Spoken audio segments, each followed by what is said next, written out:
इसके बाद है बेटा जी 7.5 सिंपल पेंडुलम। 7.5 बेटा जी सिंपल पेंडुलम जी, पेंडुलम।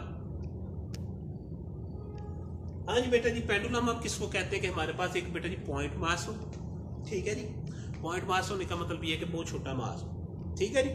उसको आपने अटैच किया हो इन एक्सटेंसिबल स्ट्रिंग, जो बेटा जी खींची ना जा सके। और दूसरी बेटा जी शर्त ये होनी चाहिए, वो क्या होनी चाहिए, मैसलेस होनी चाहिए। उसकी मैस जो है बेटा जी एज कम्पेयर टू आपका जो बॉडी होगा, जो आपने उसके साथ अटैच किया हुआ बॉब जो है, उसके मुकाबले में बहुत कम होनी चाहिए, ठीक है जी। और ये बेटा जी क्या होगा, किसी रिजिड सरफेस के साथ अटैच होगा। इसको बेटा जी हम नाम देते हैं, पेंडुलम का नाम देते हैं। अगर इसकी बेटा जी मैस m है, चलिए इधर लिख लेते हैं। जब आपने बेटा जी मूव किया उसको इधर मूव करने के लिए जारी बात है आपको फोर्स लगानी पड़ेगी। तो बेटा जी उसकी पोजीशन जो होगी वो ऐसे आ गई। अब बेटा जी वो इस पोजीशन पे आ गया, आपने फोर्स लगाई हुई है, लेकिन जारी बात है उसका मास है, वो बेटा जी फ्रीली हैंग कर रहा है। तो नीचे बेटा जी क्या होगा, उसका वेट जो है वो बेटा जी एक्ट करेगा mg, ठीक हो गया। अगर भी ये बेटा जी जब आपने मूव किया एंगल थीटा बनाता है, और ये बेटा जो लेंथ ऑफ द स्ट्रिंग है वो बेटा जी वो एल के बराबर है, ठीक है जी। जब आपने इसको बेटा जी छोड़ा तो बेटा जी वो क्या करेगा, मेन पोजीशन की तरफ मूव करेगा। मेन पोजीशन पर स्टॉप नहीं करेगा, आगे की तरफ मूव कर देगा। कितना बेटा जी आगे मूव करेगा, जितना बेटा जी उसने फोर्स लगाने तक आपने उसको मूव किया था, यानी उसके एम्पलीट्यूड के बराबर यहाँ पर आ जाएगा। फिर बेटा जी वो वापस जाने की कोशिश करेगा, मेन पोजीशन पर नहीं रुकेगा। ऐसे बेटा जी वो क्या करेगा, वाइब्रेट करता रहेगा, ठीक है जी। बुक के मुताबिक देख लेते हैं बेटा जी। इसको बेटा जी उसने पोजीशन ए कहा हुआ है, इसको बी कहा हुआ है। वैसे बेटा जी वो उसको इसको मेन पोजीशन की वजह से ओ कह रहा है, ठीक हो गया। अब आपने बेटा जी क्या करना है, इसका टाइम पीरियड निकालना है, या और दूसरे लफ्जों में इसकी फ्रीक्वेंसी भी हम इसको कह सकते हैं कि निकालना चाहते हैं तो वो भी निकाल देते हैं। हाँ जी, तो सारी बात है बेटा, जब आपने इसको इधर लेके गए तो रिस्टोरिंग फोर्स बेटा जी उसको वापस मेन पोजीशन की तरफ लाने की कोशिश करेगी। वो बेटा जी रिस्टोरिंग फोर्स होगी, वो बेटा जी किसके बराबर होगी। अब डेफिनेटली ये बेटा जी इसके साथ कोई ना कोई एंगल बना रही है, तो हमें क्या करना पड़ेगा, वेट को बेटा जी इसके कंपोनेंट्स में डिसॉल्व करना पड़ेगा। तो अगर बेटा जी हम कंपोनेंट में डिसॉल्व करते हैं, ठीक है जी, ये आ गया और ये आ गया। ये बेटा जब हम इसको एक्सटेंड करते हैं तो ये वाला क्या बनेगा, एंगल जो है वो थीटा बनेगा। अगर ये थीटा है तो ये बेटा जी क्या होगा, M G cos theta.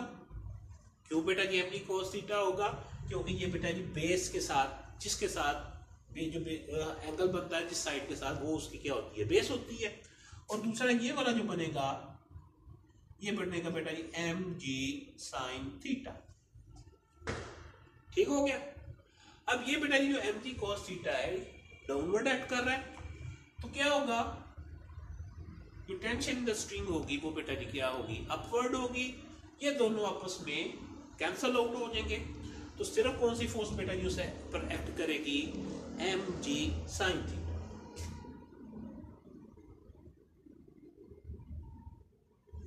Restoring force है, इसलिए बेटा जी इसके साथ क्या आएगा, नेगेटिव का साइन। तो according to Newton second law जो फोर्स होगी वो बेटा जी किसके इक्वल होगी, एम ए के। ये बेटा जी आ गया माइनस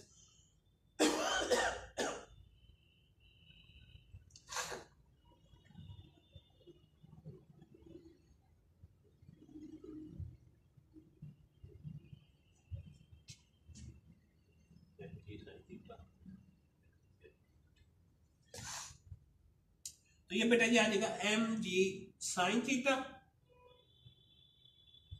मास मास के साथ कैंसिल हो जाएगा, और आपका एक्सेलरेशन जो होगा ये आ जाएगा बेटा माइनस जी साइन थीटा के बराबर। अब यहाँ पे बेटा जी हमने एक ट्रिक इस्तेमाल करना है, या यहाँ पे दूसरे लफ्जों में एक हमने अप्रोक्सीमेशन यूज करनी है कि theta is very very small. इस तरह बेटा जी हमने पहले भी इस्तेमाल की हुई है, अगर थीटा जो है वेरी स्मॉल होगा। अप्रोक्सीमेशन ये है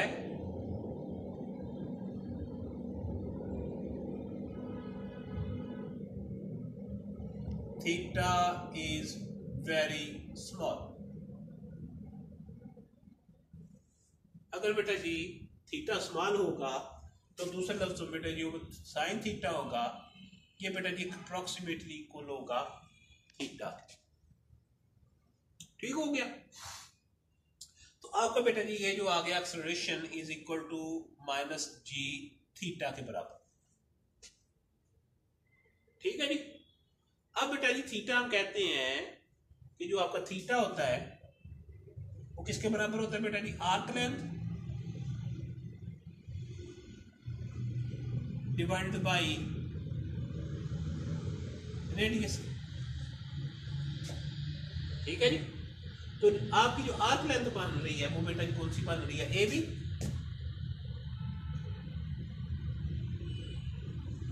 और आपका जो रेडियस है बेटा किसके बराबर है, लेंथ ऑफ द पेंडुलम है, वो बेटा जी आपकी एल के बराबर है। अब बेटा जी आपने खुद ही कहा हुआ है कि अप्रोक्सीमेशन जो है वो यूज की हुई है कि थीटा इज वेरी स्मॉल। जब थीटा स्मॉल होगा तो ये बेटा जी वाली जो आर्क है, ये वाली जो आर्क है और ये वाला बेटा जी जो एम्पलीट्यूड है या डिस्प्लेसमेंट है, ये आपस में क्या हो जाएंगे बेटा जी, बराबर हो जाएंगे। मतलब ये है कि आपकी आर्क ए बी सॉरी और बेटा जी जो डिस्प्लेसमेंट है ए बी सीधा, वो आपस में क्या हो जाएंगे, बराबर हो जाएंगे। तो ए बी जो है बेटा जी वो किसके बराबर है, आपने खुद ही कहा हुआ है कि वो एक्स के बराबर। ठीक है जी। एक्स नॉट कह लें यहाँ बेटा जी उसको एक्स कह लें। ठीक है, ये बेटा जी एक्स के बराबर आ। अब बेटा जी एक्स नॉट बेटा जी इसलिए हमने क्या कहते कि हमने इसको जनरल फॉर्म में लिखना है, तो इसलिए बेटा जी हमने उसको एक्स लिया है। तो ये बेटा जी अगर हम इसकी जगह लिखना चाहते हैं माइनस जी, तो ये बेटा जी सॉरी उससे पहले बेटा जी थीटा लिख ले। आपको जो थीटा होगा आर्क लेंथ की जगह बेटा जी हम एक्स लिख लेंगे और ये बेटा जी किसके बराबर हो जाएगा, एल के। तो ये थीटा की वैल्यू जो आएगी वो बेटा जी हम यहाँ पे पुट कर देंगे। आपका ए आ जाएगा माइनस जी एक्स ओवर एल। ठीक है जी। इसको बेटा जी हम क्या करते हैं, माइनस जी ओवर एल एक्स, इसको बेटा जी हम ओके इधर ही लिख लेते हैं जी ओवर एल और साथ बेटा जी आ जाएगा, सॉरी बेटा जी नीचे करके लिख देते हैं माइनस जी ओवर एल, साथ क्या आएगा बेटा जी एक्स का।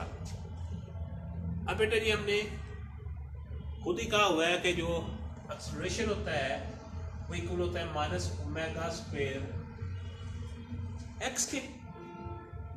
ठीक है जी। तो इसको अगर हम कंपेयर करते हैं इक्वेशन नंबर 1 को और 2 को, आपका ओमेगा स्क्वायर है वो बेटा जी जी ओवर एल के बराबर आ जाता है।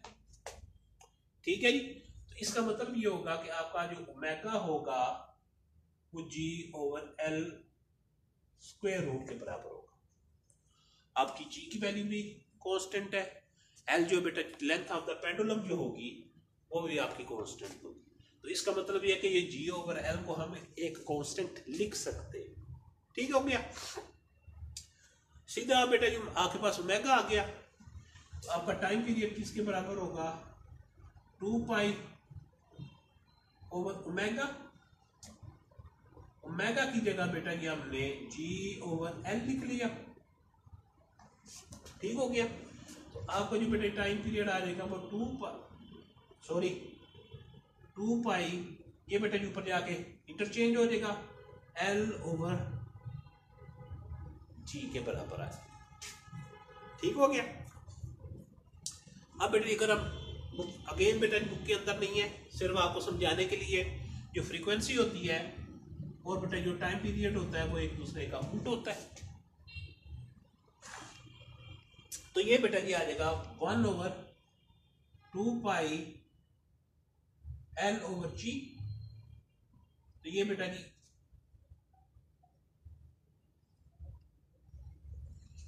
जी आ जाएगा frequency 1 over 2 pi G over L का स्क्वायर। ये बेटा जी आ जाएगी फ्रीक्वेंसी ऑफ द पेंडुलम। आपकी बुक के अंदर बेटा सिर्फ टाइम पीरियड निकाला हुआ है, time period equal to 2 pi L over G। और बेटा जी फ्रीक्वेंसी कहीं आ जाती है या पूछ लेते हैं तो बेटा जी 1 over 2 pi G over L के बराबर होगी। अब बेटा जी इसमें ट्रिक क्या है कि आपने थीटा जो है वो उसको वेरी वेरी स्मॉल लेना है। जब थीटा स्मॉल होगा तो आपका साइन थीटा किसके बराबर हो जाएगा बेटा जी, थीटा के। तो a is equal to minus G over theta आ गया। थीटा जो है बेटा वो किसके बराबर होगा, arc length divided by radius. तो रेडियस बेटा जी आपका L है।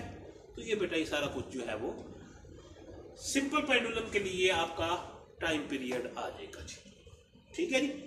अगर बेटा टाइम पीरियड का आप बेटा जी नोट करते हो, देखते हो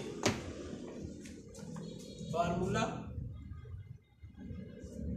तो टाइम पीरियड में बेटा जी मास कहीं भी नहीं आ रहा। तो इसका मतलब ये है कि बेटा जी वो टाइम पीरियड जो है आपके simple pendulum depend upon length of the pendulum and value of G। उस पर बेटा जी क्या करेगा, डिपेंड करेगा। अगर बेटा जी आप मून पे चले जाएंगे, वहां पे G की वैल्यू कम है तो आपका टाइम पीरियड ज्यादा हो जाएगा। यानी जैसे जैसे G की वेरिएशन होगी तो उसका टाइम पीरियड बेटा जी डिफरेंट होगा। अगर आपके पास एक पेंडुलम यहाँ पर है, एक बेटा जी मरी में चले जाते हैं आप, दोनों बेटा जी एक जैसे हैं, तो वहां पे बेटा जी उसका टाइम पीरियड अलग होगा, यहाँ पे बेटा जी टाइम पीरियड अलग होगा, क्योंकि G की वैल्यू बेटा जी वो क्या करेगी, वेरी करेगी। अल्लाह अकबर।